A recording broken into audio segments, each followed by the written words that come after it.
¿Qué pasó con Monseñor Lefebvre en 1988? En 88, Monseñor Lefebvre ya es mayor, está enfermo, y dice el Papa: Santo Padre, ya no puedo, estoy enfermo, por favor, ponga un obispo en mi lugar. El Papa Juan Pablo II. Entonces, el cardenal Ratzinger era el responsable de esta situación, de esta gestión. Monseñor Lefebvre finalmente llega a firmar un protocolo de acuerdo, que se iba a tener un obispo, etcétera, etcétera. ¿A dónde llegó? Mandó terna 3 biografías de orden para que el Papa escogiera. Le dicen, sí, pero algo más liberal. Algo más liberal. O finalmente el Papa dijo sí por un obispo, pero nunca llegó la fecha. Firmó el protocolo de acuerdo, dije, pero el mismo día le mandan una carta para que pidiera perdón por lo que había hecho. Entonces Monseñor Lefebvre dijo: mire, si yo hice un error personal o ofendí a alguien, pido en todo corazón perdón, claro que sí. Pero si piden perdón, me piden de pedir perdón por lo que hice, es decir, mantener la misa tradicional y todo lo tradicional, significa que ando mal y tienen que cambiarnos, adoptar lo moderno. Entonces ahí escribió una carta al Papa, dijo: Santo Padre, disculpe, pero el tiempo no llegó para que podamos trabajar juntos. Retiro mi firma. Porque en verdad no tenía confianza. No tenía confianza y se ve claro que no eran sinceros. Los que, usted sabe, una vez que dan la firma, como una mujer que se casa, una vez casada, ya salió de su casa, ¿no? Entonces Monseñor Lefebvre retiró su firma, espera que llegue el papel del Vaticano para el obispo, no llega, y como estaba enfermo, entonces dijo: mire, ¿qué hacemos? ¿Qué dice la ley de la Iglesia? El Papa debe dar un permiso. Ok, estamos de acuerdo. Pero ese permiso es dogma de fe, no, es disciplinario. Durante más de 1000 años, los obispos se hacían sin pedir nada al Papa. La gente misma hacía su obispo, los obispos cercanos y los adultos escogían su obispo, lo hacían su obispo, después mandaban una carta diciendo: fulano es obispo, ya. Pero como hubo abusos, entonces poco a poco la Santa Sede dijo: yo voy a decidir, usted me manda sus candidatos, yo escojo. Ok, ahí no hay problema, pero no es un dogma de fe. Pero sí, lo que es importante, y la ley suprema en la Iglesia, es que las almas deben salvarse. El derecho canónico firmado por Juan Pablo II, último canon, 1752, dice: en la Iglesia Católica la ley suprema debe ser la salvación de las almas. Ahora yo hago una pregunta: ¿sí o no las almas por miles están en peligro de perdición? ¿Sí? En todos los países católicos, al menos africanos y hispanoamericanos, 20, 30, 40% más son protestantizados. Europa es en un invierno riguroso, ya casi no hay católicos. En Europa Occidental prácticamente es un desastre, un desastre de la vida cristiana. Entonces, ¿las almas están en peligro? Sí. ¿Qué dice el derecho canónico? La ley suprema, es decir, la ley que paraliza todas las demás leyes, solo son las almas. Las almas están en peligro y yo doy a las almas la posibilidad de salvarse, haciendo 4 obispos. ¿Por qué? Porque la congregación San Pío X está en los 5 continentes. Entonces hizo 4 obispos. Y rápidamente del Vaticano llega una carta: usted hizo obispos, no tenía el papelito de permiso, excomulgado, pero automáticamente. Ahora esa excomunión es automática. Supongamos una persona lleva un moribundo al hospital. Con cautela pasa 10 semáforos. Con cautela, ¿ok? Llega la policía: te quito tu licencia. No, señor, soy ambulancia. Tengo un moribundo en mi carro, llévame usted ahora.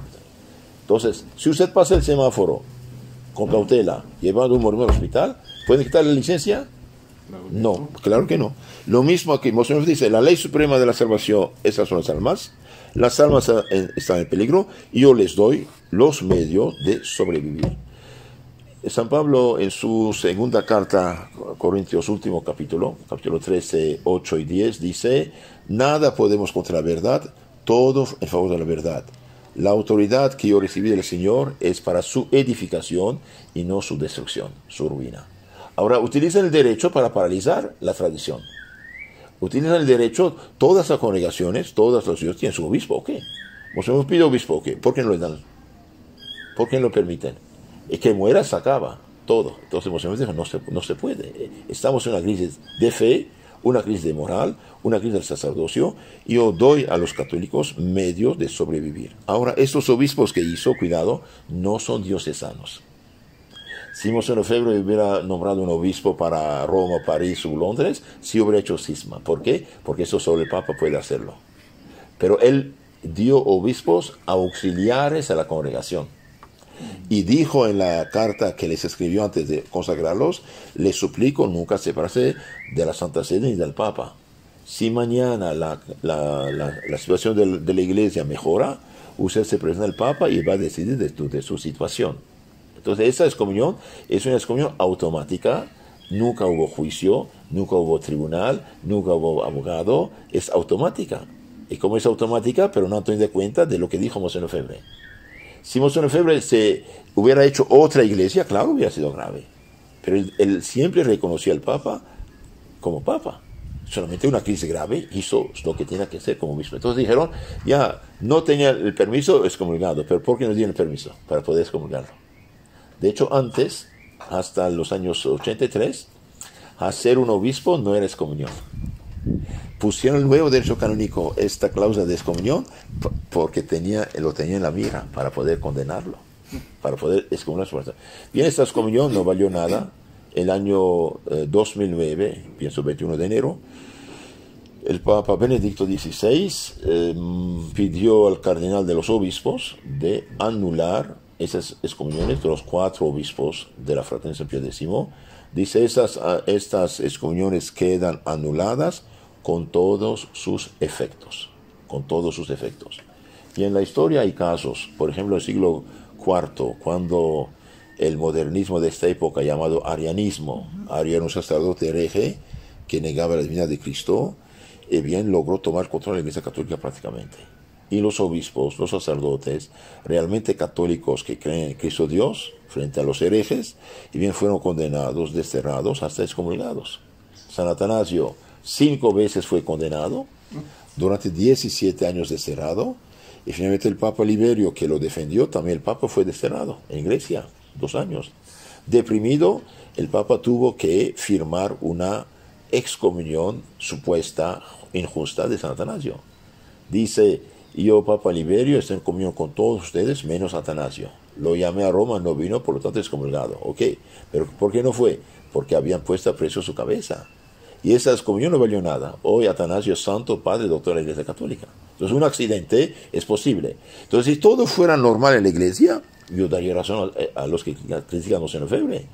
Pero delante de un desastre tremendo, tantas herejías dentro de la Iglesia, al punto que en el Dominus Iesus, en su tiempo, Cardinal Ratzinger, Juan Pablo II, dicen, el mensaje de la fe está en peligro. Estamos en el relativismo, en la fe, en la moral, en la misma Iglesia. Entonces, reprochamos en Lefebvre cuestión de disciplina, cuando auténticos herejes que niegan el dogma católico se dicen católicos, algo no funciona. Y bien, la historia no dijo su última palabra. Llegará un día, se abrirá un juicio, y bien, los que han favorizado la destrucción de la Iglesia serán condenados, y los que fueron condenados serán rehabilitados y felicitados y canonizados. ¿Por qué? Porque qué mal hizo Monseñor Lefebvre. Si todos los obispos católicos hubieran hecho igual que Monseñor Lefebvre, no estaríamos en crisis. No hubiera tantas sectas, ni estamos en el relativismo. Que Dios tenga piedad de todos y abra los ojos de todos. Una iglesia que niega su tradición no es la Jesucristo. Todos los que han menospreciado el pasado de la Iglesia Católica, bien somos ingratos, o unos tontos, o unos, no sé cómo calificarlos, pero injustos al menos. ¿Cómo pueden rechazar, menospreciar todo lo que hizo la Iglesia? La Iglesia es una tradición. Si cortan con el pasado, significa que es una nueva Iglesia.